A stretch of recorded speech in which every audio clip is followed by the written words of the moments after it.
anaitwa Ezra, na akaona ya kwamba hekalu la Yerusalemu limeharibika,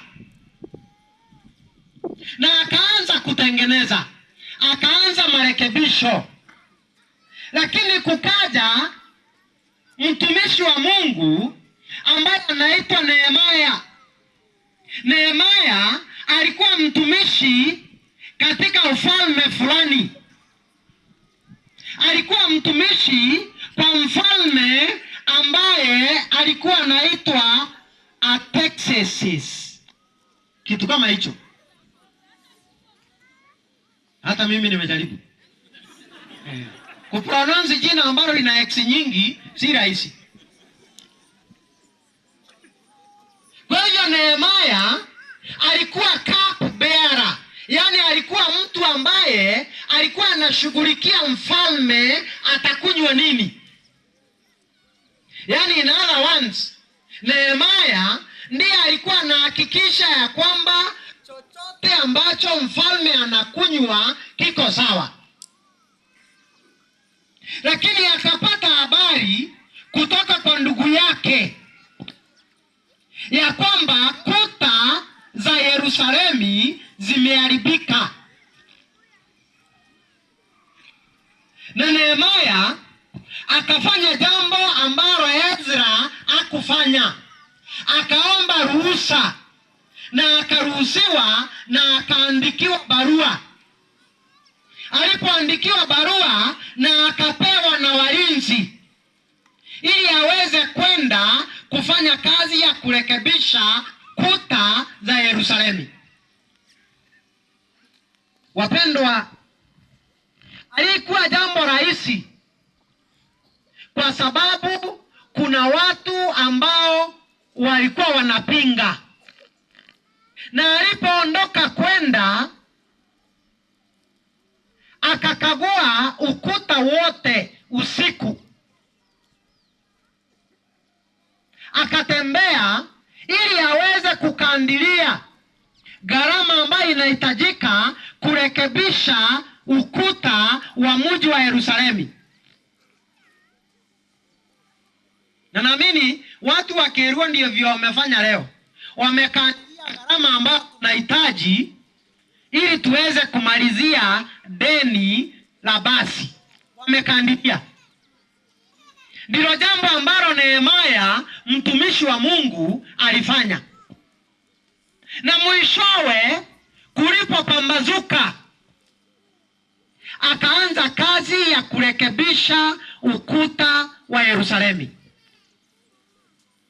Lakini anaporekebisha, kuna watu, kuna Tobia, kuna Sanbalati, hata kuna jamaa mwingine alikuwa hapo Mwarabu.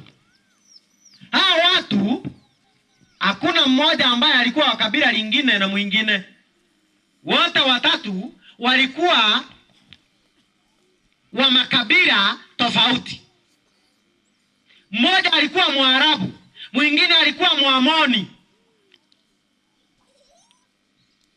Na wakaanza kupinga kazi ambayo Nehemia mtumishi wa Mungu alikuwa anafanya.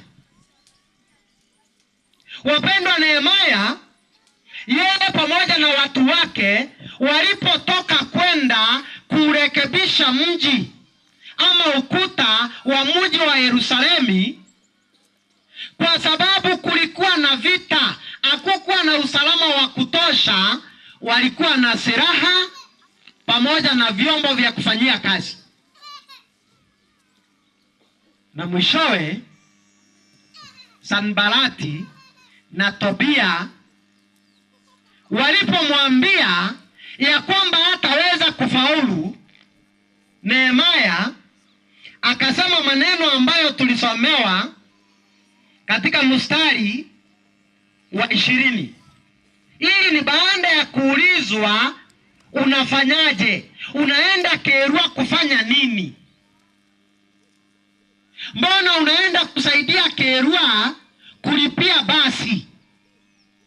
Mbona umetoka all the way from Meru Central kwenda kusaidia Kerua? Yani umetoka all the way pasa Muronge kutoka Chogoria kuja kusaidia Kerwa.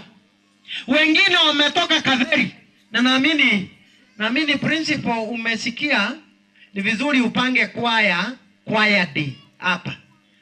Walike kwaya ya Katheri, walike kwaya ya Karimaiga. Kama hao akina mama wa Katheri wanaweza imba hiyo kizungu. Unajua nyinyi mliona vijana walikuwa mstari wa mbele.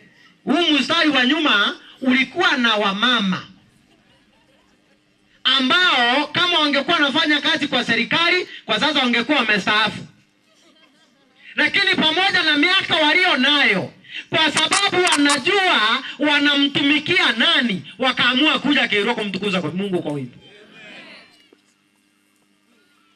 Ndilo jambo ambalo Nehemia alikuwa anataka kujibu. Maana wapendwa, kwa sababu kuna Mungu ambaye ametuita, kuna Mungu ambaye ametuagiza tuje tuweze kusaidia shule ya Kerwa. Kuna watu ambao watauliza maswali, kuna watu ambao watapinga, kuna watu ambao watakuwa na sababu za kutotoa. Lakini Nehemia, Biblia yangu inaniambia Nehemia, Biblia inasema hivi, nikawajibu, Mungu wa mbinguni atatufanikisha katika kazi hii, nasi tulio watumishi wake tutaanza ujenzi. Wapendwa, kuna sehemu ya pili ya mstari ambao hatusomi. Unaposoma katika Biblia yako umeandikwa, Nehemia anawaambia ya kwamba sisi ambao ni watumishi wa Mungu tumesikia mwito wake na tutaenda kuweza kufanya kazi yake. Na wapendwa, ndio mwito ambao tumesikia. Wakati mwingine mwaka huu tulikutana hapa kusaidia Kerwa, na leo tumekutana tuweze kusaidia Kerwa. Na hata wakati mwingine muradi Mungu ametuweka, ametuhifadhi, tutaweza kuja ili tuweze kusaidia Kerwa. Maana Mungu wa mbinguni ataweza kutufanikisha.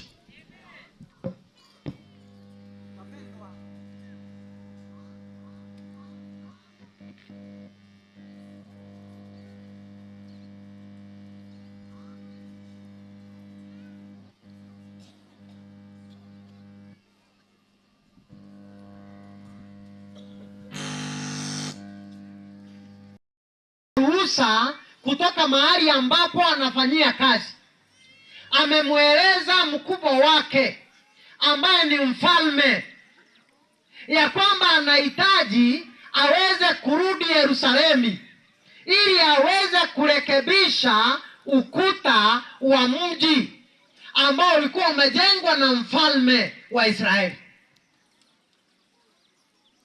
Na alipotoka kwenda, wapendwa, kukawa na watu ambao wana sababu, kuna watu ambao wanapinga, kuna watu hawaelewi ni kwa nini Nehemia atarudi Yerusalemu ili kuweza kurekebisha ukuta wa Yerusalemu. Wapendwa, ndio sababu tumekutana hapa mchana wa leo. Kuna sababu ambayo Mungu ameweka ili tuweze kusaidia shule ya Kerwa iweze kutoka mahali iko iende mahali ambapo Mungu anahitaji. Na wakati mwingine tunaweza chelewa kufanya kazi ya Mungu, lakini nataka nikwambie ya kwamba Mungu ana watu wa kufanya kazi yake. Mojawapo ya shule zetu ambayo iko eneo la Lalu Paruai, jana tumekuwa na mkutano na mbunge wa Samburu East.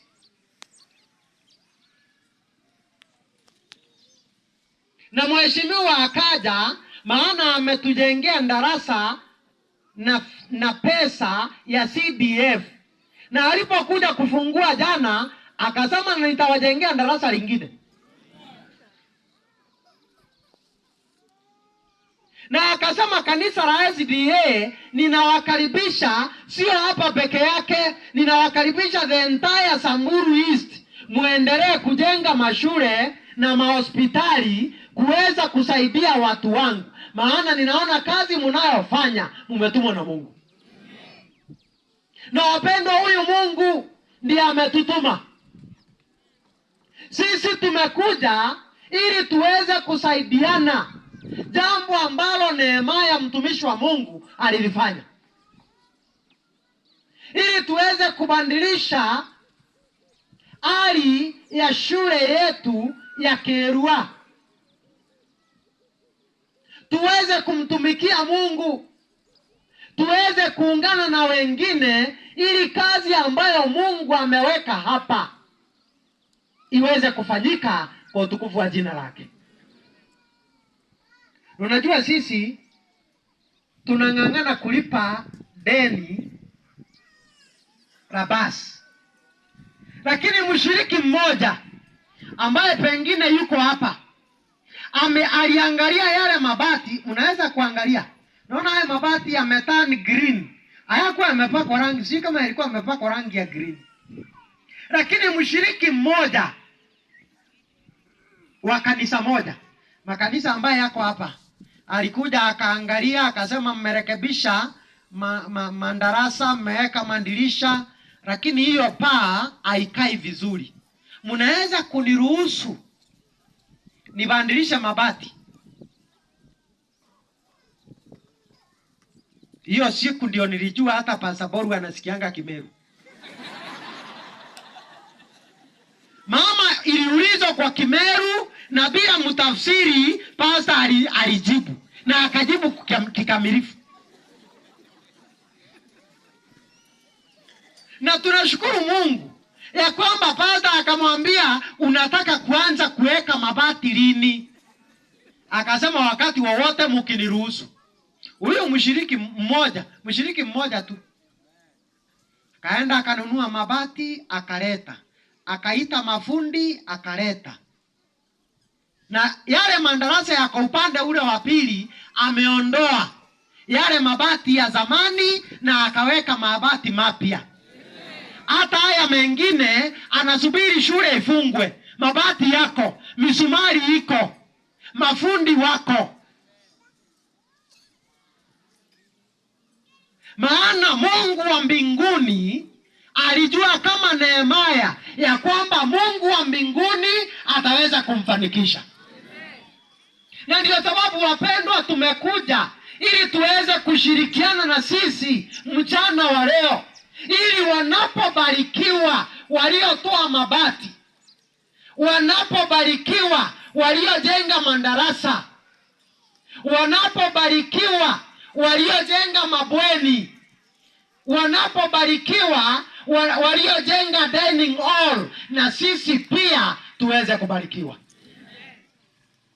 Nehemia kawaambia Tobia na wale wengine ya kwamba ninajua ya kwamba Mungu wa mbinguni aliyetuita ataweza kutufanikisha. Wapendwa, mradi tulio nayo, wapendwa, kazi tulio nayo si yetu, ni ya Mungu. Kazi tunayoifanya si kwa sababu ya majina yetu ama kwa sababu ya vyeo vyetu, ni kwa sababu ya kazi ambayo tumepewa na Mungu mwenyewe. Kwa hivyo unapokuja kusaidia, unapotoa pesa zako, unapotoa mali yako, ni kwa sababu Nehemia alisema Mungu wa mbinguni aliyetuita ataweza kutufanikisha. Sehemu ya pili ya mstari huo, Nehemia anawaambia wale ambao walikuwa wanamuuliza maswali, anawaambia nyinyi amuhusiki, maana hamuna kumbukumbu. Nyinyi na Yerusalemi hamuna kumbukumbu. You have no history in Jerusalem. Nyinyi hamujulikani katika mji wa Yerusalemu. Lakini sisi, kwa sababu tunajulikana, kwa sababu Mungu anatujua, kwa sababu Mungu anajua kusudi lake na tuweze kuwa hapa. Wapendwa, kwa nguvu za Mungu tutaweza kufanikiwa. Na ninashukuru ya kwamba sio sisi peke yetu, pamoja na makanisa, pamoja na washiriki, pamoja na wachungaji. Ninaona kuna laini ya wachungaji hapa wenzangu wa makanisa tofauti tofauti wamekuja, si kwa sababu hii shule ni ya full gospel. Pastor, we can recognize your presence.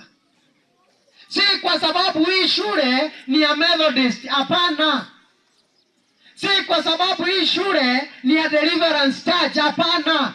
Ni kwa sababu hii shule inaelimisha watoto, wanaweza kumfahamu Mungu na wanaandaliwa kwa sababu ya ufalme wake. Na wamekuja kutusaidia. Sijui wametuita mara ngapi tukaenda kuwasaidia, lakini wao wameacha shughuli zao, wakaacha mambo yao ili tuje, wapendwa, tuitike mwito huu ambao Nehemia mtumishi wa Mungu aliupata, ya kwamba kwa sababu ni Mungu ametuita, kwa sababu ni Mungu ambaye ametuita tuweze kuwa hapa, shule ambayo imefundishwa na walimu wa heshima. Mumewaona hapa, wengi wao sasa ni walimu wakuu, wengi wao, wengine ni naibu wa walimu wakuu, wengine ni senior teachers mahali walipo, kwa sababu walianza Kerua na wakafundisha watoto wetu vizuri. Mungu akawapeleka mahali pengine, na hata sasa yungali ako nao. Nehemia akawaambia ya kwamba kwa sababu ni Mungu aliyetuita, kwa sababu kazi ambayo tumepewa ni ya Mungu, kwa sababu jukumu